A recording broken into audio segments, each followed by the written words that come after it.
And I feel like now's the time naman to talk about our childhood dreams. Teka lang. Oh my gosh. Wait, pang ilan na ba tong pangarap? Pang siyam na pangarap na to. Siguro Grabe like na. naghingi siya ng tulong, nag-tweet siya about it. Wala akong nakuha. Guys, pa yan ang pangarap. Wait, Kayo, hello. ano ba ang pangarap nyo? Oo nga, di natin sila tanong mo. Ano? Anong pangarap nyo? Sige, pag yan, natupad. Sige, anong pangarap nyo? Alam ko na yun, pero iba naman. Kunwari, di ko alam. Ano pa? Bumalik kami dito. Of course. Kailan ba gusto nyo? Kailan gusto nyo? Bukas. Next year. Next year. Sino ba dito yung mga manonood po ng Grand Biniverse? Meron ba? Hindi na lang kayo. Ay, hindi kasi wala pang ticket selling. Sino yung may planong umuwi ng Philippines to watch Grand Biniverse? Pero kanina, may nakita ako sa Plaza Pia. Ay! Ay! Sorry. Ano din?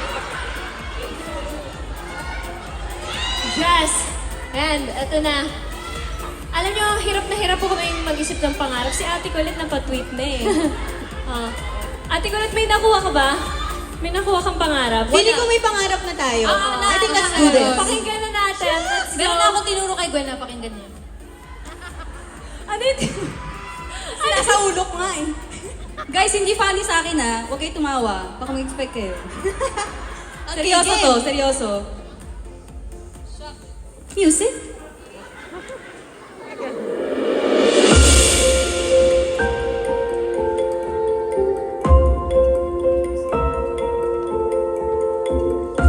Dati, pangarap ko lang makabisita sa Canada. Pero ngayon, parang ang sarap pala dito tumira. Before, my dream was to visit a cold city. But now that I'm here, yung yakap nila ng nais ko. Alam niyo, isa lang pangarap ko, guys. Pangarap ko magkaroon ng isang JR, Joanna Robles. Oh, ang dami kong pangarap noon. Ngayon, pangarap ko, maging wife niya na lang. Dati, ang dami kong pangarap ngayon. Pangarap ko na maging wife si CV. Colette Vergara. Sabi ng nanay ko, okay lang daw, libre lang daw mangarap. Libre ka ba mamaya? Uy! Dati ang dami kong pangarap. Pero ngayon, pangarap ko ay makapiling ka at sa habang panahon, ikaw ay makasama. Ikaw na lang siyang kulang sa buhay ko ito. Pangarap ko ay Yes, ako, pangarap ko. Dati pangarap kong magpasaya, pero ngayon pangarap ko nang mapasayo. And of course, as Queenie, pangarap namin mahalin at makilala kami ng mga tao. And I guess we already found our true love. Yung love na walang hinihiling kapalit. And kayo yung blooms. We love you and thank you so much!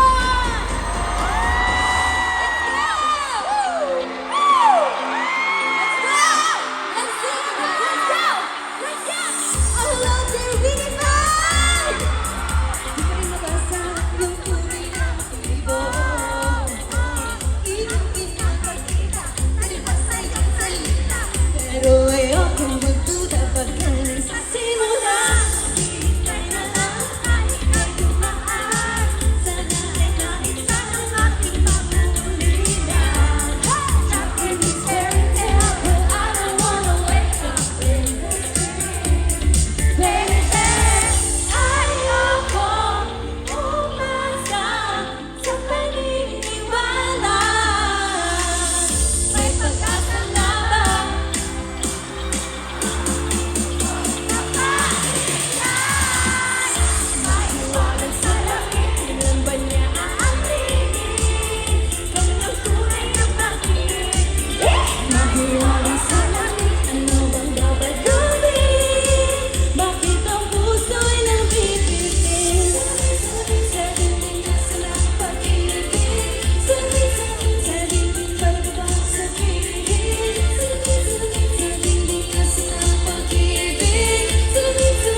do not wanna